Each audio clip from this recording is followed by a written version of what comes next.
We are doing things completely different in this video. Normally, we're talking short-term rentals, Airbnb tips, or how to run a hosting business. But today, we're going to share all the details of something completely new that we're about to start. If you are a short-term rental host that also watches YouTube, then you have probably seen or at least heard of Ryan Trahan's 50 States in 50 Days series. We watched this all as a family, and everyone really enjoyed it. And initially, we thought about doing a reaction video about his series for our channel. But the more we watched the series, the more we felt drawn to maybe doing something like this ourselves. Not in 50 days though, because that doesn't sound fun at all with kids. But the idea of traveling the country and exploring unique short-term rentals was super intriguing to us. So we started casually chatting about it. Like, wouldn't it be fun if we did something like this? Nothing too serious. It was just this kind of wild idea that we would riff around about, without really thinking that we would ever actually do it. But then one day we were driving home from the gym and our son Nash piped up from the back seat out of the blue and he goes, "We should drive to all 50 states like Ryan Trahan did." We kind of looked at each other and smiled and said, oh yeah, like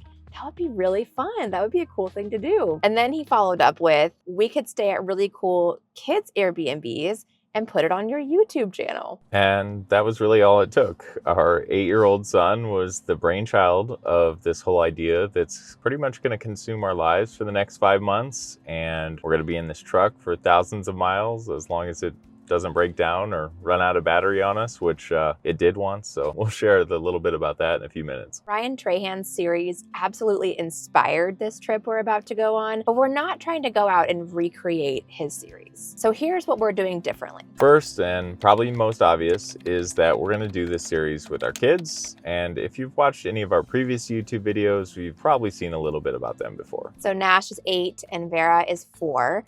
And traveling with them and homeschooling with them on the road is going to be an adventure in and of itself. We have also given them the final vote in the Airbnbs that we choose. And while we found some awesome places, sometimes their interests are completely different from what we are expecting. So in this series, the kids pick the Airbnbs, and the properties that they have selected are so fun and unique. And each one is interesting in its own way, and we're so excited to show them all to you. But we also aren't just going to show the properties and then move on. We also want to tell a little bit about the hosts that are behind all these days. So along the way, you're going to get to meet some of these hosts and learn more about the properties that they've created and their short-term rental business. Since we are real estate investors and we do have a property management business where we manage short-term rentals for other clients, we come at this from kind of a unique perspective and staying in all these different Airbnbs. Not only that, but we'll be able to take you behind the scenes of what it's like to run our business while we're on the road. We're going to spend a lot of time in the truck over the next few months, and issues at the properties in our business are bound to come up,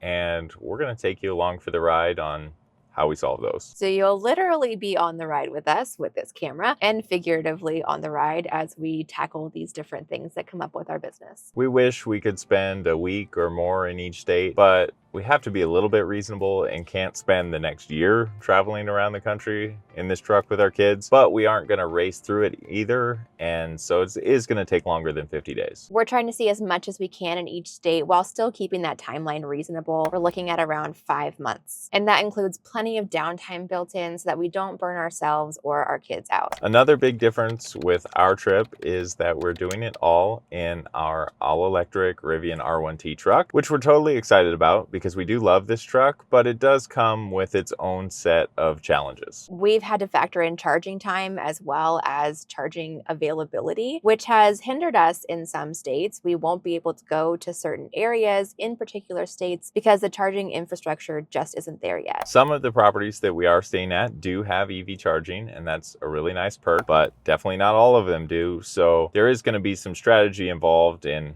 how we get from point A to point B. And there's also the fact, like Steven mentioned earlier, that we have run this truck out of battery before. Yeah, so we haven't told this story before publicly, but I Only guess to our family. now and is friends. as good a time as ever. We were driving between California and Phoenix, Arizona. We had a range estimate from the truck when we left our house that said we were going to make it to the charger that we planned on stopping at with like 80 miles of battery. We have a property in the Scottsdale area. We've done this drive between the Palm Springs area and Scottsdale so many times, and we know exactly where we stop to charge. Like, we know what to do, and we've never had a problem. This particular night was super windy, and then it also started raining. It was like monsoon rain. And the truck was loaded down with a bunch of tubs because we were making our little cross-country move from California to Iowa. Aerodynamics weren't great. Rain brings increased rolling resistance on your tires, and in electric vehicles, efficiency is everything. Our efficiency wasn't good. So that 80 miles slowly just kind of crept down and was like 45, and it's going to be a little close, but you know, still 45 miles when you get to the gas station should be fine. And we've also run it pretty close to zero before, to the point where we were like, ooh, we're a little nervous, but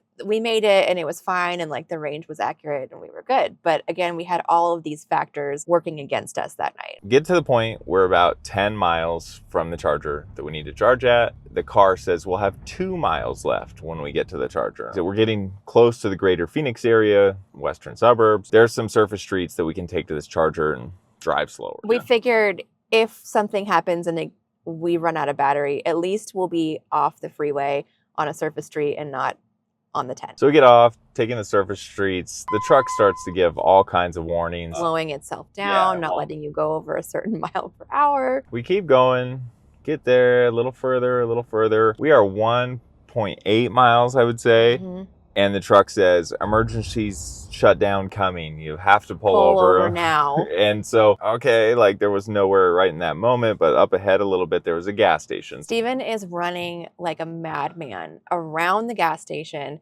No outlet in sight. He's not coming back and talking to me. He's just like frantically searching for an outlet. And I just see him book it across the parking lot and out of sight. And I'm sitting in the car with the kids and the cat. We just wait and we see what happens. He had found a hotel, talked to the manager at the front desk, who agreed to let us come over and charge the car from their slow outlet outside. But that's if the car will allow us to get over there. And we're not sure at this point if that's going to happen. Get backed out, put it in drive. The car literally goes 1 mile per hour. And, you know, humans can walk like 4 miles per hour. So we were like inching along. He pulls out of one little section of the parking lot into the other, and the truck stops. Like, it stops kind of on the crest of this tiny, minuscule hill, but enough of a hill where all of a sudden we just start rolling. And we basically just coasted into the parking lot and just came to a perfect stop right in front of the hotel. We plugged it in and we thought, well, an hour, you know, should be enough to make it 1.4 miles to the charger. But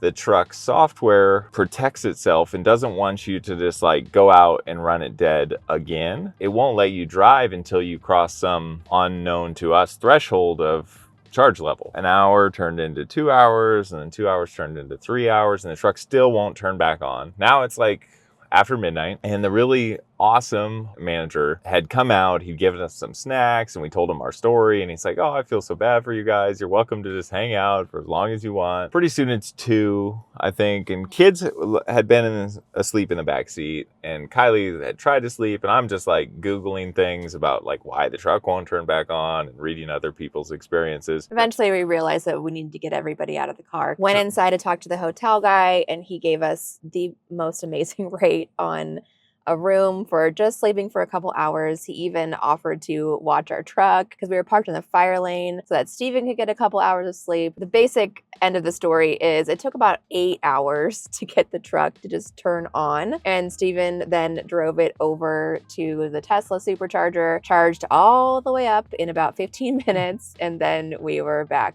on the road. Crazy story. We won't do that again. Yes, we will never even come close to doing that again. We'll very closely watch our range estimates. If they are declining because of factors like I mentioned, then we'll find a charger. All right, so that's it about trucks and dead batteries, back to what we are going to do in this video series. So for a long time, we felt very tied to our business to the point where we felt like we couldn't even go away for a weekend. But over the last few years, we've been changing the structure of our operation that allows us to physically be a little bit absent from our business without mentally checking out. We're still very heavily involved in the day-to-day operations of our business. We're just not always in the same city as the bulk of our portfolio. So one of the things we hope that this series can accomplish is showing other hosts that if they want to travel more, it is possible and they can get out there and do it like we're doing. Or maybe this will be a massive disaster and we will run the truck out of battery and mess up the whole schedule. No, not really. I think it's going to be really fun and we are so excited about this next adventure for our family. If you aren't already subscribed, make sure that you do.